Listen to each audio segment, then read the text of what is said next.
नमस्कार मित्रों, आप सभी का स्वागत है हमारे YouTube चैनल पर। आज की कथा है विष्णु जी और माता लक्ष्मी जी की। एक बार भगवान विष्णु जी शेषनाग पर बैठे बैठे बोर हो गए और उन्होंने धरती पर घूमने का विचार मन में किया। वैसे भी कई साल बीत गए थे धरती पर आए हुए और वह अपनी यात्रा की तैयारी में लग गए। स्वामी जी को तैयार होते देखकर लक्ष्मी माँ ने पूछा, आज सुबह सुबह कहाँ जाने की तैयारी हो रही है? विष्णु जी ने कहा, हे लक्ष्मी, मैं धरती लोक पर घूमने जा रहा हूँ। तो कुछ सोचकर लक्ष्मी माँ ने कहा, हे देव, क्या मैं भी आपके साथ चल सकती हूँ? भगवान विष्णु ने 2 पल सोचा, फिर कहा, एक शर्त पर तुम मेरे साथ चल सकती हो। तुम धरती पर पहुँचकर उत्तर दिशा की ओर बिल्कुल मत देखना। इसके साथ ही माता लक्ष्मी ने हाँ कह के अपनी बात मनवा ली और सुबह सुबह माँ लक्ष्मी और भगवान विष्णु धरती पर पहुँच गए। अभी सूर्य देवता निकल रहे थे। रात बरसात होकर हटी थी। चारों ओर हरियाली ही हरियाली थी। उस समय चारों ओर बहुत शांति थी और धरती बहुत ही सुंदर दिख रही थी।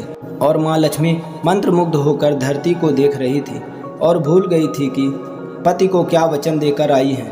और चारों ओर देखते हुए कब उत्तर दिशा की ओर देखने लगी पता ही नहीं चला। उत्तर दिशा में माँ लक्ष्मी को एक बहुत ही सुंदर बगीचा नजर आया। उस तरफ से भीनी भीनी खुशबू आ रही थी और बहुत ही सुंदर सुंदर फूल खिले थे। यह एक फूलों का खेत था और माँ लक्ष्मी बिना सोचे समझे उस खेत में गई और एक सुंदर सा फूल तोड़ लाई। लेकिन यह क्या, जब माँ लक्ष्मी भगवान विष्णु के पास वापस आई तो भगवान विष्णु की आंखों में आंसू थे।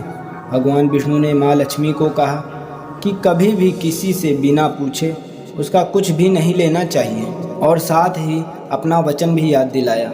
माँ लक्ष्मी को अपनी भूल का पता चला तो उन्होंने भगवान विष्णु से इस भूल की माफ़ी मांगी। तो भगवान विष्णु ने कहा कि तुमने जो भूल की है उसकी सज़ा तो तुम्हें ज़रूर मिलेगी। जिस माली के खेत से तुमने बिना पूछे फूल तोड़ा है, यह एक प्रकार की चोरी है। इसलिए अब तुम 3 साल तक माली के घर में नौकर बनकर रहो। उसके बाद मैं तुम्हें बैकुंठ में वापस बुलाऊंगा। माँ लक्ष्मी ने चुपचाप सर झुकाकर हाँ कर दी और माँ लक्ष्मी एक गरीब औरत का रूप धारण करके उस खेत के मालिक के घर गई। घर क्या, एक झोपड़ा था और मालिक का नाम माधव था। माधव की पत्नी, 2 बेटे और 3 बेटियां थीं। सभी उस छोटे से खेत में काम करके किसी तरह से गुजारा करते थे। माँ लक्ष्मी जब एक साधारण और गरीब औरत बनकर जब माधव के झोपड़े में गई तो माधव ने पूछा कि बहन, तुम कौन हो और इस समय तुम्हें क्या चाहिए? तब माँ लक्ष्मी ने कहा कि मैं एक गरीब औरत हूँ, मेरी देखभाल करने वाला कोई नहीं, मैंने कई दिनों से खाना भी नहीं खाया, मुझे कोई भी काम दे दो, साथ में मैं तुम्हारे घर का काम भी कर दिया करूँगी, बस मुझे अपने घर में एक कोने में आसरा दे दो। माधव बहुत ही अच्छी दिल का मालिक था, उसे दया आ गई, लेकिन उसने कहा, बहन, मैं तो बहुत ही गरीब हूँ, मेरी कमाई से मेरे घर का खर्च मुश्किल से चलता है, लेकिन अगर मेरी 3 की जगह 4 बेटियां होती तो भी मुझे गुजारा करना था।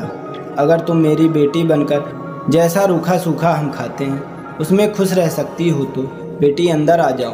माधव ने माँ लक्ष्मी को अपने झोपड़े में शरण दे दी और माँ लक्ष्मी 3 साल उस माधव के घर पर नौकरानी बनकर रही। जिस दिन माँ लक्ष्मी माधव के घर आई थी उससे दूसरे दिन ही माधव को फूल से इतनी आमदनी हुई कि शाम को एक गाय खरीद ली।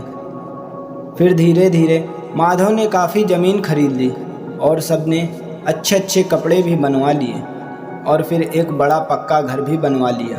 बेटियों और पत्नी ने गहने भी बनवा लिए और अब मकान भी बहुत बड़ा बनवा लिया था। माधव हमेशा सोचता था कि मुझे यह सब इस महिला के आने के बाद मिला है, इस बेटी के रूप में मेरी किस्मत आ गई है। और अब 2-4 साल बीत गए थे, लेकिन माँ लक्ष्मी अब भी घर में और खेतों में काम करती थी। एक दिन माधव जब अपने खेतों से काम खत्म करके घर आया तो उसने अपने घर के सामने द्वार पर एक देवी स्वरूप गहनों से लदी एक औरत को देखा। ध्यान से देखकर पहचान गया, अरे यह तो मेरी मुँह बोली चौथी बेटी है, और पहचान गया कि यह तो माँ लक्ष्मी है। अब तक माधव का पूरा परिवार बाहर आ गया था और सब हैरान होकर माँ लक्ष्मी को देख रहे थे।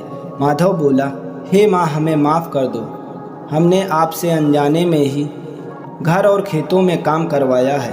हे माँ, यह कैसा अपराध हो गया है। हे माँ, हम सबको माफ़ कर दो।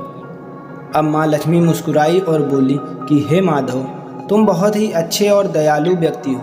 तुमने मुझे अपनी बेटी की तरह रखा, अपने परिवार के सदस्य की तरह रखा। इसके बदले मैं तुम्हें वरदान देती हूँ कि तुम्हारे पास कभी भी खुशियों की और धन की कमी नहीं रहेगी। तुम्हें सारे सुख मिलेंगे जिसके तुम हकदार हो। और फिर माँ अपने स्वामी के द्वारा भेजे गए रथ पर बैठकर वैकुंठ चली गई। कथा को पूरा सुनने के लिए आप सभी का धन्यवाद मित्रों। राधे राधे। जय श्री कृष्ण।